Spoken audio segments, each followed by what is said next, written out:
Hello. I'm afraid the structure of this video will not be very good. I will be rambling a lot because I want to talk about philosophy. I want to start with an essay by Martin Gardner in his book Order and Surprise. The title of the essay is The Strange Case of Robert Maynard Hutchins. Apparently, he was a son and grandson of clergymen, finished Yale, and he was appointed for a president of the Chicago University. He wrote books with which he influenced a lot higher education in America. How did he influence higher education? By promoting the use as basis of higher education of philosophy and metaphysics. He was criticized by his contemporary intellectuals for being obscurantist, medievalist, authoritarian, and conservative. He did influence, apparently, higher education in America because he was taken by, together with his friend Mortimer Adler, whom he appointed as a doctor of philosophy in his university. They were influenced by Thomas Aquinas, the medieval Catholic philosopher. So I do see many similarities between what I read about Hutchins and his views and Mr. William Lane Craig. Because Craig also uses as his basis metaphysics. He says philosophy is good for you, but what does he mean by philosophy? There is a body of philosophical knowledge on which non-philosophers can and should rely. So I think that's a real encouragement, not only to us as just human beings, but particularly to us as Christians who are committed to certain theological beliefs about the nature of God, the universe, moral values, human beings, and so forth, to employ these philosophical tools in understanding what we believe and then also in seeing their logical implications as being able to defend it against objections. Philosophy is reasoning about reasoning. So what does he mean by philosophy? Does he mean Aristotelian and Platonic essentialism? Does he mean the dualism of Descartes? Does he mean Marxism? Does he mean Cubism, Dadaism, Futurism? All these were philosophies. And of course, the more modern pragmatism, utilitarianism, and so on, they are also philosophies. You can't say philosophy, it is not a unified set of beliefs and tools for discovering the truth. There are many different ways. Apparently, William Lane Craig follows Aristotelian way of thinking. He gives as an example for the argument that he is making Aristotle's syllogism. All men are mortal, Socrates is a man, therefore Socrates is mortal. But if we take this example, Craig's argument should be the following. Things have causes, the universe is a thing, therefore the universe has a cause.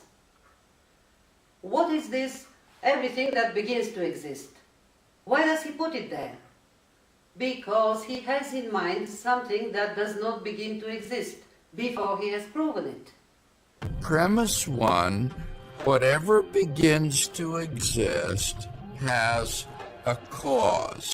And yes, it is true that we are not very clear in our thinking about things that begin to exist, or if or whether things begin to exist, because everything is constructed from previously existing material.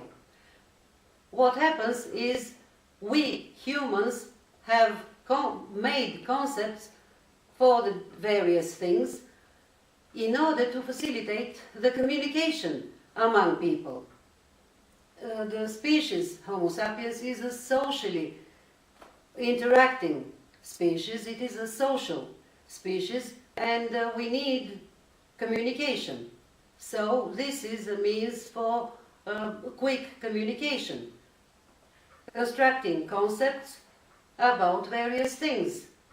Because when you want to tell your friend that a tiger is coming, you do not describe the tiger, that it is a living thing and that it is a predator or what it consists of and so on. You use one simple word, everybody knows what that means, and you can quickly warn somebody that the tiger is coming and he may eat him.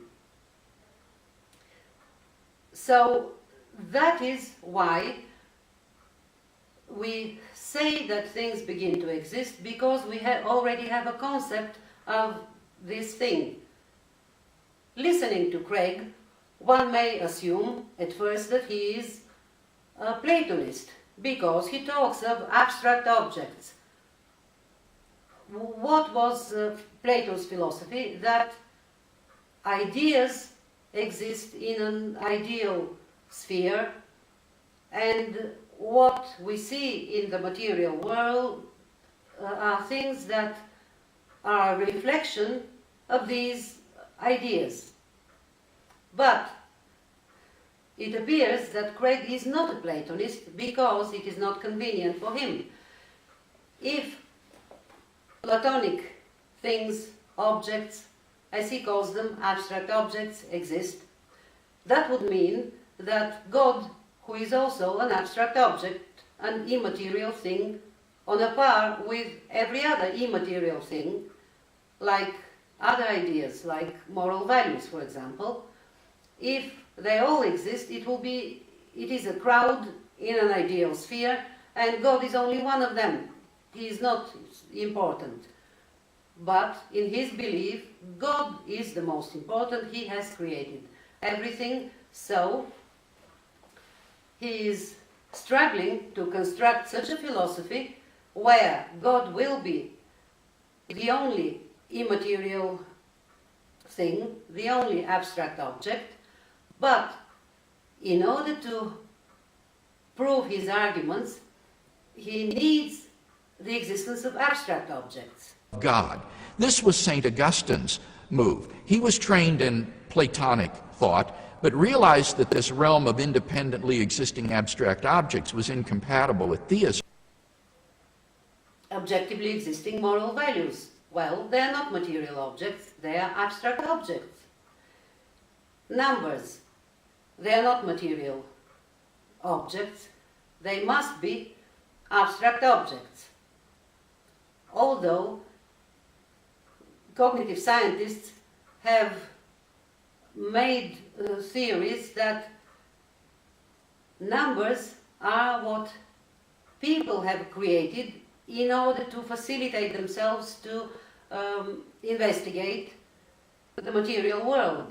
For example, you see a tree, then you see a tree, and people, humans, have created this concept 2, and then one more tree, 3, and so on. So that's what numbers are. They do not exist separately somewhere in a Platonic sphere. And they are not abstract objects. What kind of stuff are you working on right now that you're really excited about? I'm excited about God and abstract objects, Mike. I am trying to understand how God relates to mathematical objects like numbers and sets and so forth. And so I've been working very hard on this for over a decade now. So it appears that Craig has taken elements from Aristotelian philosophy. He has taken elements from Platonic philosophy. He has also taken elements from Cartesian philosophy, Descartes. Because for Descartes, he was a dualist. He thought that there are ideas which objectively exist in an ideal sphere, and the things in the material world also exist objectively as material things, but they are a reflection or a materialized version of the ideas, which for him, for Descartes, were objectively existing. Apparently, that is what William Lane Craig thinks as well, because how else would moral values objectively exist? So he has taken elements from Cartesianism as well. He has even taken one small element, well, it is not small actually, from Marxist philosophy, because he says in one video that material circumstances influence decisions of people. Prior to God's decision to create the world, God knows how any free creature would freely choose in any circumstances God might place him in. All this shows us that by philosophy, he does not mean any of the known to us different philosophies through the ages, but he means a separate species of philosophy, Craigenism, I suppose. Another thing came to my mind, his book On Guard, where he gives advice to Christians how they can guard their beliefs against arguments from atheists.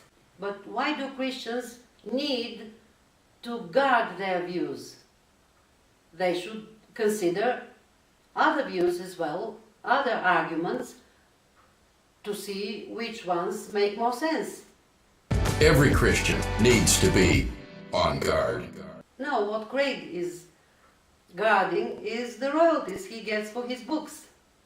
When Jan and I decided to go to graduate school and begin my studies, we knew that it would be a tremendous strain on our marriage and on our relationship. I wonder what a domestic conversation between Craig and his wife sounds like. We assume that probably they talk about faith and God and so on, but they also, I'm sure, talk about the domestic budget or the money that they get and so on. And I wonder, does his wife say, "Thank God that we get all this money from your royalties, from your books, and from the fees you get for your lectures and debates and so on"?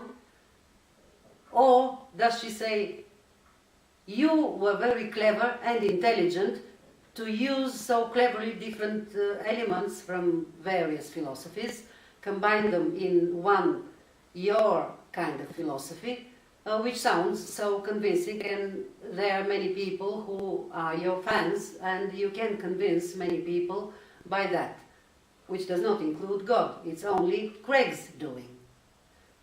What do you think? Bye.